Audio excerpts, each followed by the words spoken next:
Okay.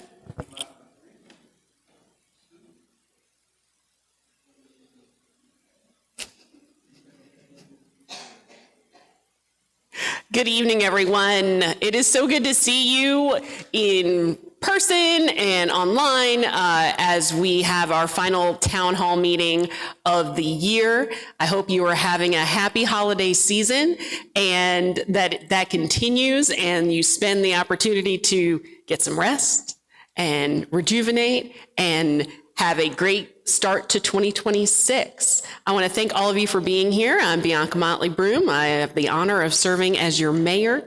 And before we go any further, I see that some of you have helped yourself to the refreshments in front. And I want to thank Andre from Rap-A-Lot. If you have not been to Rap-A-Lot, yes, it's amazing. My personal favorite are the jerk salmon wraps and the seafood puffs. If you have not gotten those, incredible. He and his wife, Amanda, do amazing things, not only in their own business, but have spearheaded the new Godby Road and do amazing, amazing work throughout our community. So please make sure that you patronize them and you support all of our small businesses in our community. And if there's extra wraps, take a wrap home because heck, I mean, we don't want it to go to waste. So, but tonight is going to be an opportunity to have a conversation. That is what we do in these town halls. You know that I will stay until the last question is answered. And we can be here until 8:30. We can be here until 10:30. It's fine. My evening is clear. So I'm happy to be here with you. And we've got some special guests tonight. We are going to be talking with our new interim city manager, Michael Hicks.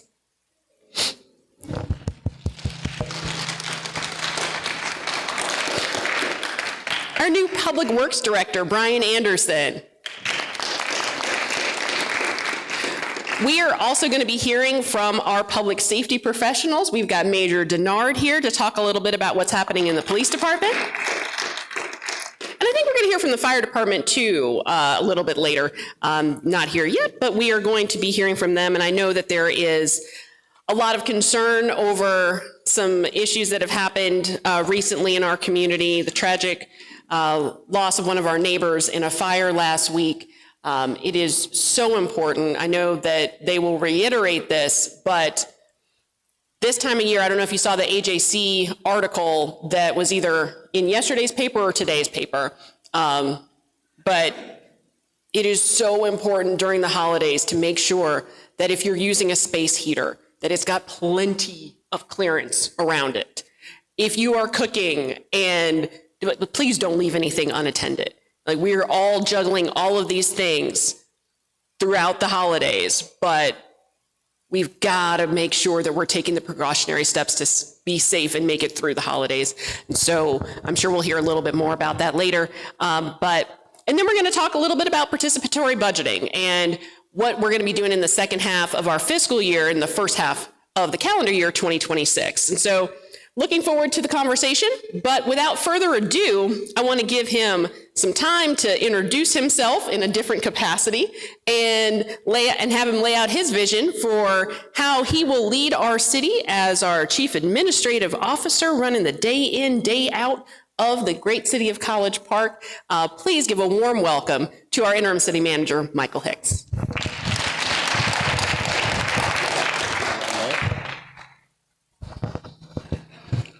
Well, good evening, everyone. The mayor said this is our last town hall meeting of the year. So to me, she's saving the best for last.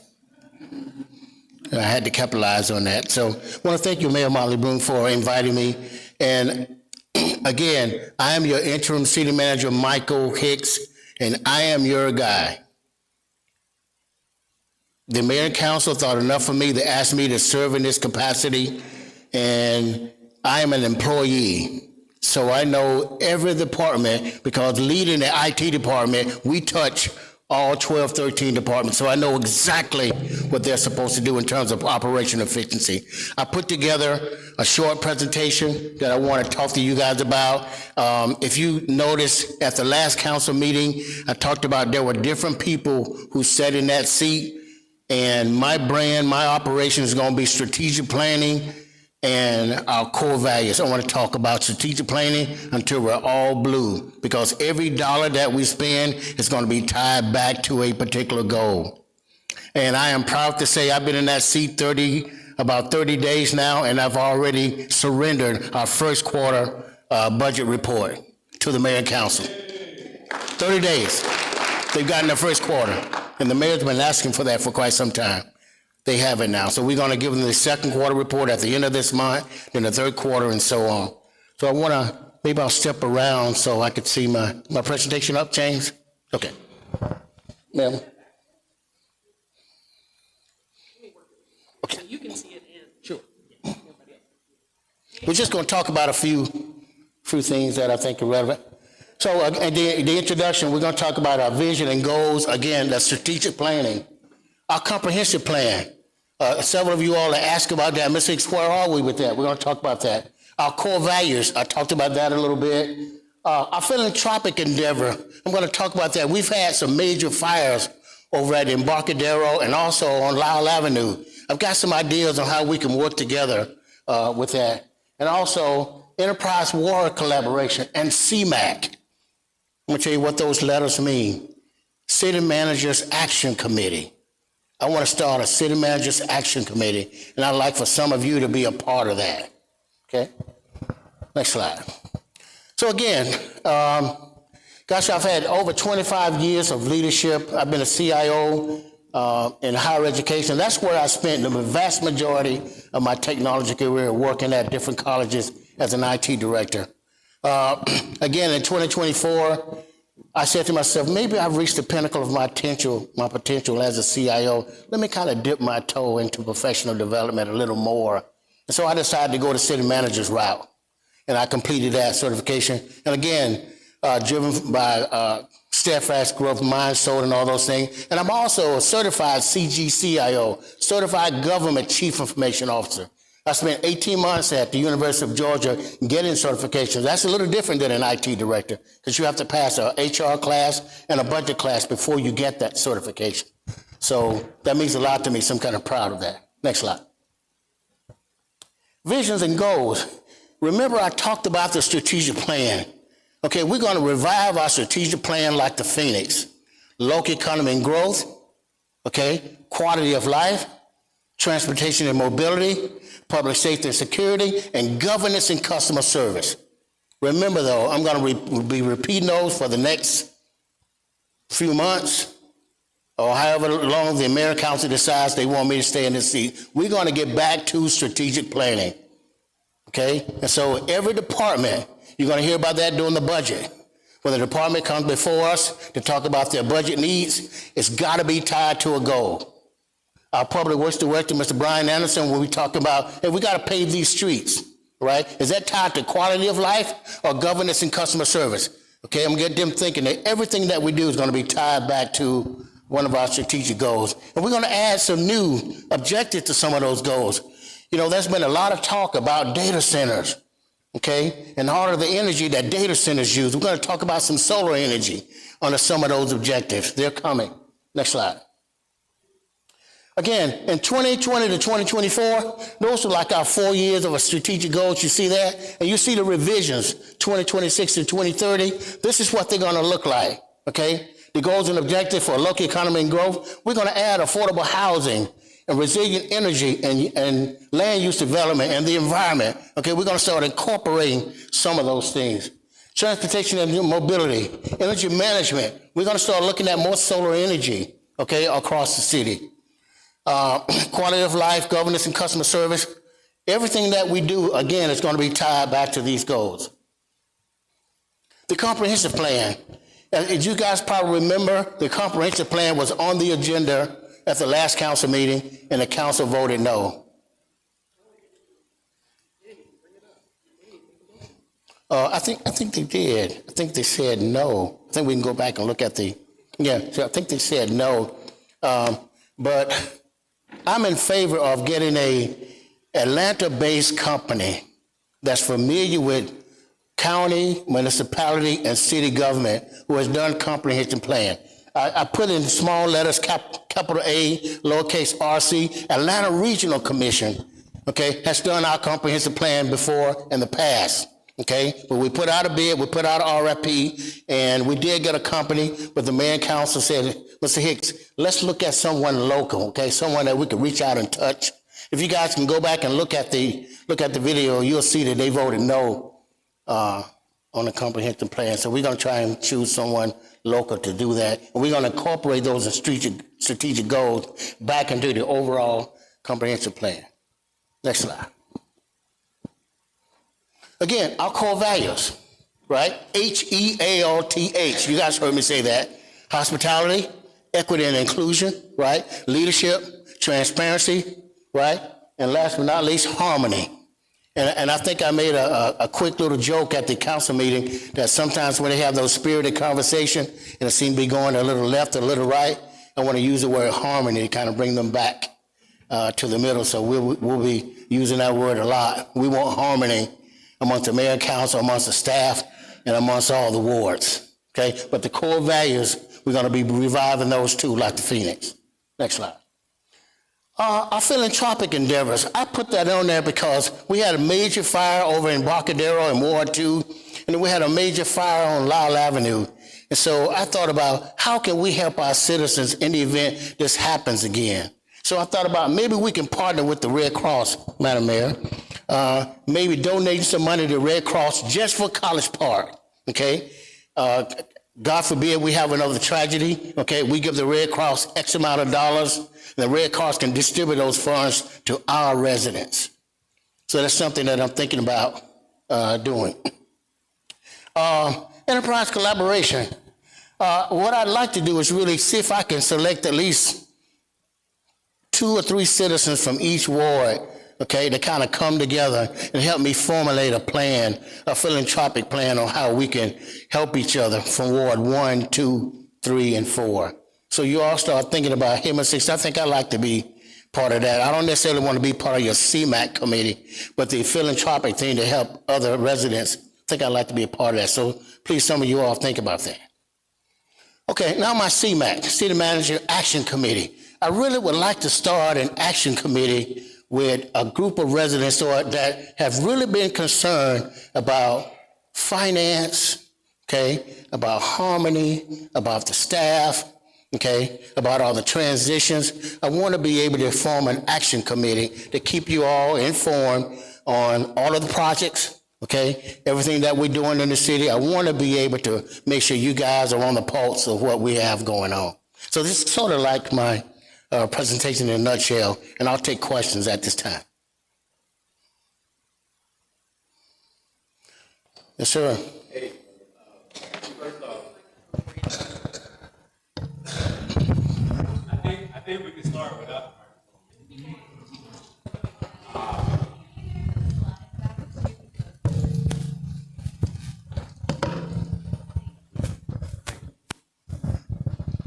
First off, congratulations again. Thank you. I think you're doing a wonderful job. Thank you. And I, my hope is that, you know, and please, I'll let everybody know I'm pulling for you. Thank you. I do want to address the elephant in the room. And I want to give you the opportunity to address the elephant in the room. You've been here for a long time. 9 years. The role requires a level of independence. Yes. Right? I'm curious about what your approach, your methodology, your stance on being an independent city manager is. And I'm gonna let you answer that, but I also want to thank you for all your involvement, your reach out to citizens for involvement, right? So again, thank you, but I'm gonna let you answer that question because I think it could be valuable. Okay. Well, let me start the reverse. I'll accept your salutations first. Thank you for thinking enough for me to make that comment. So in this position, again, I've been here 9 years, so I know the mayor and council a lot better than some of the other city managers do, okay? So you bend, but you don't break. Okay? You have to have a level of integrity to say no. Okay? I'm on camera, but you have to have a level of integrity to say no. And you're gonna say no, and it's not gonna please everybody. But sometimes if all of them are upset with you, you might be doing something good. You know, when you say no to all of them. So again, you have to watch a person's walk and not necessarily what they say. So I'm saying, watch my walk, watch what I do. You'll see that I'm going to be citizens and staff focused. The mayor's going to get respect from this seat as long as I'm sitting in this seat. Okay? I've already set up a calendar to meet with the mayor and council once a month. Okay, I'm going to have monthly meetings with them, kind of keep them informed on what's going on in the city manager's office. Mr. Walker. Ms. Hicks, again, thank you. We appreciate you. One quick question. With all that you do, with all that the prior city managers have done and the prior department heads, do you think we can have an effective role as long as the council controls and is over your contract? Another way to put that question is, do you think we need to have a charter change whereby the city manager and other department heads have independency from the council? Because I don't think that we're going to have an effective, as good as you are, an effective city manager and department heads as long as the council controls them like a puppet. Well, there was quite a few applause on that one, Attorney Walker. So, you know, charter changes and edits and modifications to department heads and how we relate to mayor and council, I really want to leave that up to the policymakers. Now, if I get an overwhelming response from the department heads, okay, during our department head meetings that says, we'd like for you to look at this, then I'll take it back to mayor and council and say, here's what they're saying as a group, okay? And I think that's a fair way to put it. Leave the policy changes up to the policymakers and let me run the day-to-day operation. But again, if the department heads come to me and say, Ms. Hicks, we're dogmatic about this, we'd like to see you make some changes, then I'll bring it before them.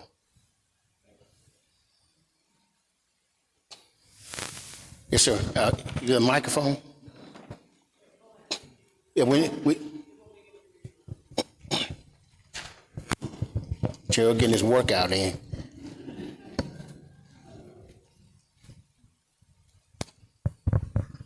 Since the police department is non-political, why do we have a McKinsey sign on the lawn? You know, so that's a good question. So the election is over. So if there's a McKinsey sign out there, it was a happy holiday. Mayor says a happy holiday sign. So.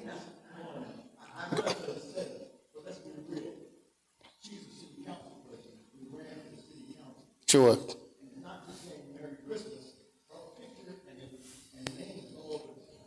Right.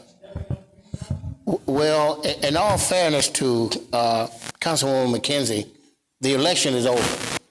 So I'm sure she's not putting out any sign saying, vote for me, or I like you, favoring X, Y, and Z. If it's a Christmas sign, then it should be accepted as such. But I'll take a look at it on my way out, sir. I'll take a look at it.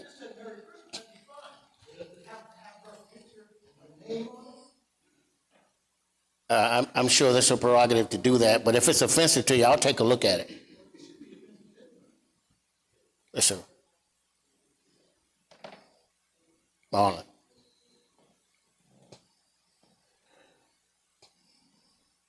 Hi, Mr. Hicks. Hey, I'm how are just you? curious, with the number of, I guess, vacancies we now have with the various department heads, I know historically it's always been the city manager's job to do the hiring because you manage all of these departments. What has been, I know you've only been in the job, what you said, like 30 days so far, but what steps, if any, have you taken to start looking at filling those vacant positions?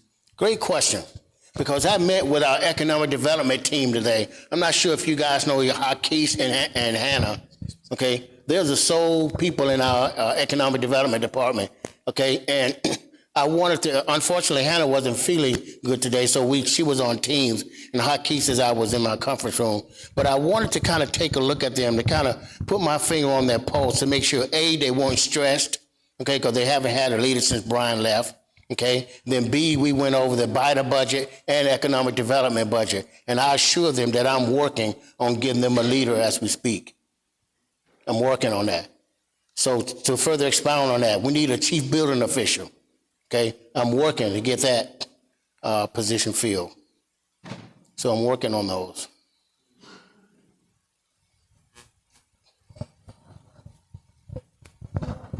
Yes, ma'am. Yes, sir. I have a quick question. Yes, ma'am. And it's pertaining to our businesses. When you talk about economic development, that's who we are here in ma'am. College Park. All the businesses have left. Why? What's that all about? Ma'am, so how many of you know Ginger Melton? Most of you probably know Ginger Melton. She's the point of contact for our Main Street, College Park Main Street Association, which includes Main Street and Virginia Avenue. And so I'll be more than happy to ask Ginger that question.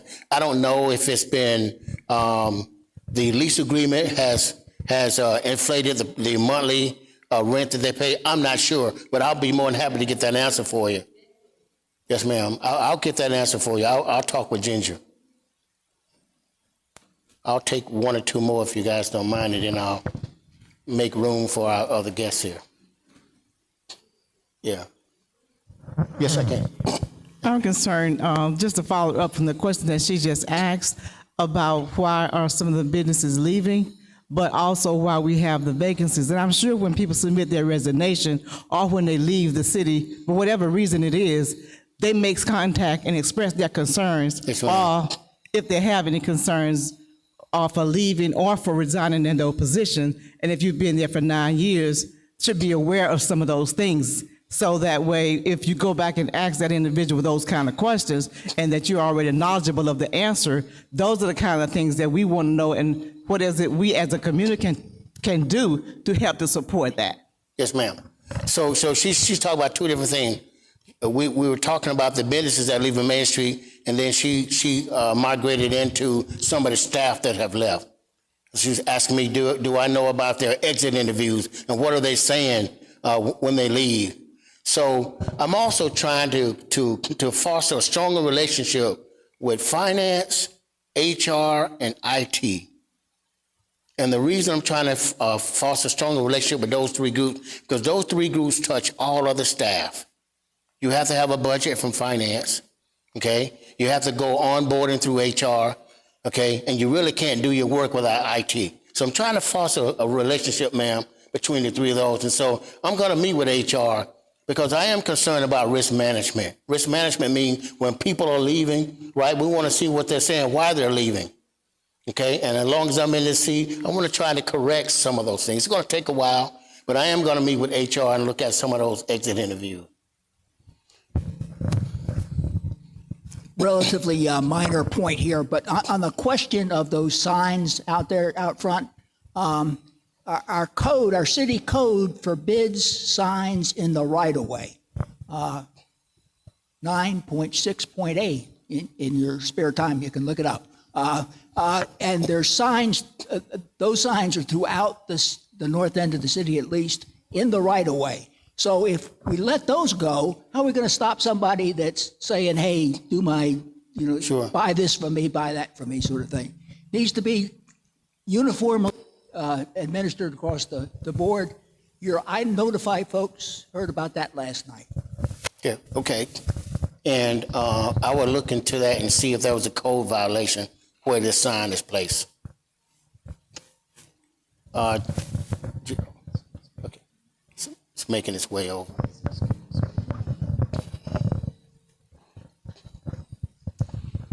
Hi. Attorney Godfrey, how are you? I'm well, thank you. Good, I'm good. Sherry Godfrey. I'm also pulling for you. Congratulations in getting this position. I wanted to circle back to your point about you suggested, I think it was an economic planner, or you had an Economic entity in development. mind, an economic development company, and council declined that because they are focused on a local service provider. How are you going to balance finding the best entity at the greatest value, providing the best service, versus their strong desire to focus on a local entity, and primarily that they prioritize that over other things? And the second thing I want to ask you is, you have a lot of say in putting items on the council agenda. What are you going to do about the growing number of consent agenda items that are inappropriate and should fully be discussed and not voted on without discussion? Sure. Okay. I'll take your last question first. So the consent agenda has been a question here as of late. And you're right, I am in control of what goes on the agenda. But if you have the correct budget number, you have the correct object code, and this money is budgeted, right? Then that tells me it is okay for you to put it on the consent agenda. Now, let me finish. Now, the question is whether some of those things are PSA, a professional service agreement, or whether it's a contract. That has been the gray area, okay? If a professional service agreement needs to go on the regular agenda to be voted on and talked about, or is it a contractual agreement that's already been agreed upon? That's the gray area that I'm trying to figure out, the PSA as opposed to a contract. So once I get my hands around the difference between those and that gray area, some of the items that you see on consent, I'm going to recommend that they be moved to the regular agenda. Now, to answer your first question, it was based really on autonomy. Like Ms. Hicks, well, how are you going to actually exercise these things when the mayor council has so much authority over me and over this position? Again, you just have to watch my walk. If you see all 5 of them upset with me, I might be doing something right. If I've got one of them that agrees with me, I might be doing something right. But you're going to see some citizen-focused, some staff-focused things come from me while I'm sitting in that chair. So, Attorney Godfrey, did I answer both of your questions?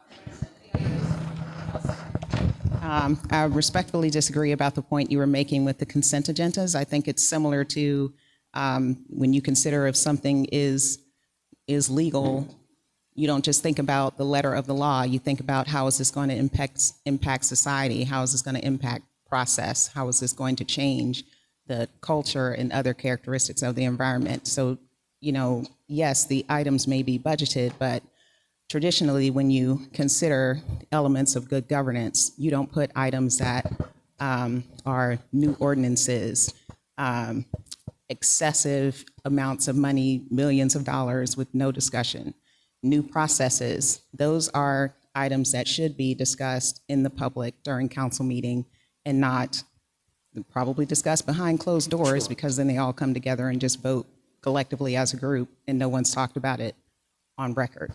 So I appreciate it. Thanks. So I'm asking, can you all give me a chance to work on those things? It's almost like chopping down a tree. You got to keep chopping and keep chopping and chopping. But you see the progress, and I want you guys to see the progress in that seat. So I hear you, Attorney Godfrey, and that's been echoed a number of times, things being on the consent agenda that should not be on there. So I'll be working on it. Yes, ma'am. My name is Alicia Rylander, and I kind of want to piggyback on one of the questions about the hiring. Historically, we need to step away from hiring somebody's friend, somebody's niece, somebody that's recommended. We need to hire somebody that's not known by someone, so that there's not that favor, it seems to be, because that has not worked out. And we've paid a lot of money out to people for leaving and resigning or getting fired for not being the yes person. So I feel like you need to use more of a, even if you have to step outside of the metro Atlanta or the state of Georgia to find the right candidates for whatever positions it might be, we need to step away from that favor type Sure. hiring. Yes, ma'am.